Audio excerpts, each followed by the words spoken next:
आज आपण पाहतोय की महाराष्ट्रात एक तरुण सरपंच असेल, तो कोणाचा भाऊ असेल, कोणाचा मुलगा असेल, कोणाचे वडील असेल, सगळ्यात महत्व म्हणजे भाजपचे पण कार्यकर्ते होतच ना ते.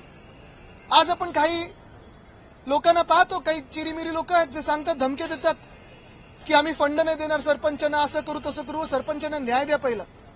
आज जर ह्या सरपंचाला न्याय नाही दिला तर मग आपण राज्य म्हणून चाललोय तरी कुठे. भाजपची एक टॅगलाईन होती, महाराष्ट्र आता थांबणार नाही. पण हा महाराष्ट्र ज्याच्यात गुन्हेगारी सुरू आहे तो थांबलाच पाहिजे, थांबवलाच गेला पाहिजे. आणि म्हणून आमची सर्वांची मागणी हीच आहे की फक्त एका मंत्र्याचा राजीनामा नाही, त्याच्यावर कारवाई तर झालीच पाहिजे, सुधारित चार्जशीट आलीच पाहिजे.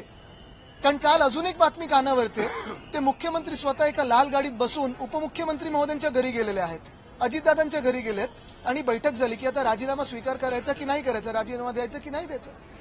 खरं तर मुख्यमंत्र्यांना बोलून घ्यायला पाहिजे होतं, राजीनामा मागून घ्यायला पाहिजे होता, हकालपट्टी केली पाहिजे होती. पण आता इथे थांबून चालणार नाही. आपण पाहतोय बीडमध्ये तर कितीतरी हत्या होतच आहेत, पण संपूर्ण महाराष्ट्राची परिस्थिती पाहून हे सरकारच बरखास्त झालं पाहिजे, नाहीतर महाराष्ट्राला न्याय मिळणार की नाही अशी आज परिस्थिती आली.